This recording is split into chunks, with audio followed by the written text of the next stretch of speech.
Hey, this is Reginald Perryman, regiusrealestate.com. Today I want to talk to you about Detroit real estate and landlord tenants and the increase of properties that we're seeing coming on the market that are tenant or squatter occupied. Now, this is nothing new for our area, but there's been a small increase in those type of properties, basically because of all the eviction bans that we've seen going on across the country and here locally. And with evictions bans being extended, this is going to create a bigger problem for a lot of landlords and possibly have some effects on the market. So just to give you a background, if you don't know, a lot of investors, out of state and overseas investors, like to buy what we call turnkey properties. These are properties that have already been repaired and they have tenants in them. Basically, the investor is buying a business because this business is performing. They don't have to, make any repairs or renovations because it's more convenient for them since they're out of state or in another country. They don't have to worry about contractors and rehab and renovation. And in some cases, these properties already have property management in place.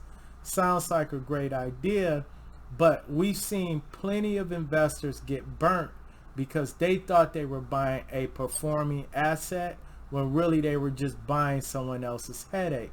So let's just take a look here on what's going on currently in the market. So I'm just going to turn here to our MLS system. I'm just going to simply go through. I put in keywords tenant and squatter. I put Detroit in because this is one of the hot spots for a lot of our investors that are out of state and overseas. But we're noticing a lot of people are getting frustrated with being landlords because keep in mind, even though you can't evict a non-paying tenant, your property still has to be in compliance with the city of Detroit requirements regarding their rental registration. The property has to have your lead certification, and it still has to have its C of O. So let's look at this. So right now there's 231 properties on the market that are either tenant occupied or squatters occupied. So you'll see words like this in the remarks: tenant occupied, section 8 paying, tenant, well, this tenant has a couple of more months here. You're going to see terms in here. We're seeing a lot more of these come up. The sellers, one or two things: either they want to sell because the market values have appreciated quite a bit, or the properties have become a headache, or both. So a lot of times when you see a lease up in 2 months and they're selling the property now, they're getting a head start because they don't want a vacant property sitting vacant too long. So they want to secure a buyer. Now, that new buyer can decide to renew the lease with the current tenant or put their own tenant in the property if they are an investor. But we're also seeing some owner occupants purchase these homes as well. So a lot of times people call me for turnkey properties. There's a lot of due diligence that has to go into this as far as verifying if a person or a property has a actual paying tenant. Property tenant occupied, 24-hour notice to show.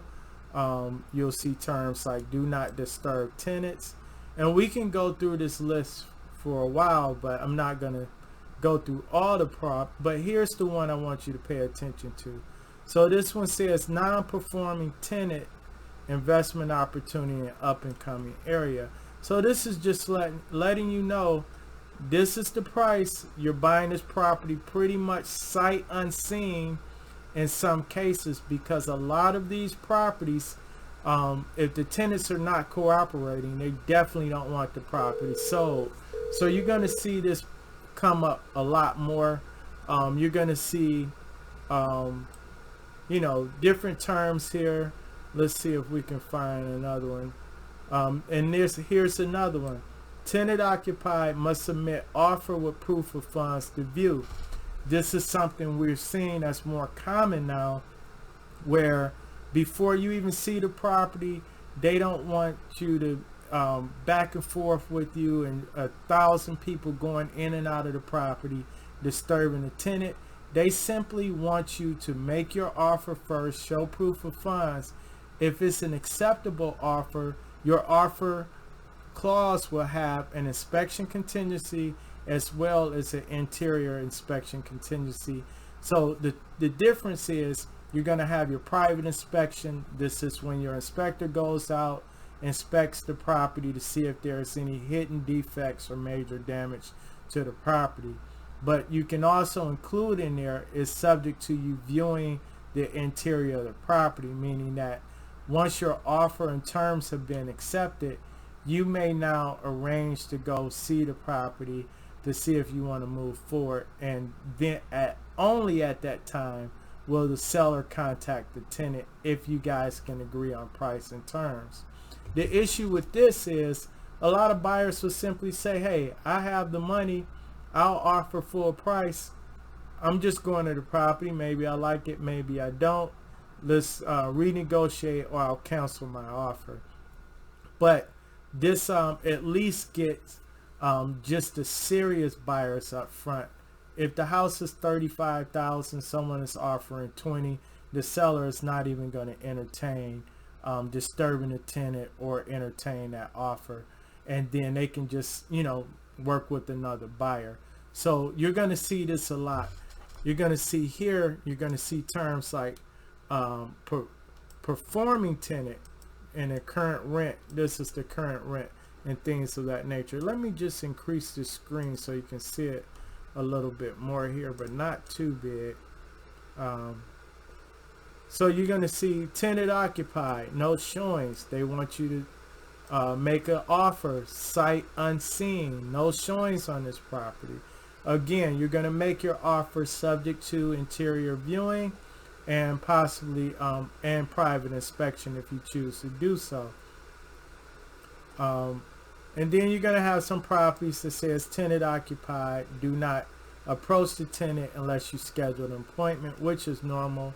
But again, you're going to have several things that are coming up. You're going to have squatters. You're going to have sight unseen properties. There's a tenant in there, they're not paying, they're not cooperating. If you buy it, it's your headache, right? Then you're going to have properties where there's a tenant in there, we have a good tenant, but we don't want 100 people coming in a property every week if they're not serious. So make your offer, let's discuss price and terms. Only then, once we decide that we'll accept your offer, will we show the property, right? And that's fair because you don't want to just keep disturbing the tenant and disrupting their peace of mind as well. And COVID is still a thing now, so we want to make sure we're still keeping people safe. So there's just a lot going on, and like I said, there's over 231 active properties. No showings till offer has been received. You're going to see that again. So we're just seeing a lot more going on with these properties, mainly because of the eviction bans. A lot of landlords are just, hey, I'm done. I want to get out of this property or get out of the game, period. And they're just going to start unloading their properties. And if you're savvy, you can pick some of these up. If you're willing to take the risk, you can probably get some of these at a good price. Worst case scenario, you have to eventually evict a tenant and they may or may not tear the property up. But you have to make your offer assuming that that's a possibility. So make your offer based on the risks involved in doing so. And again, this is Reginald Perryman with RegisRealEstate.com.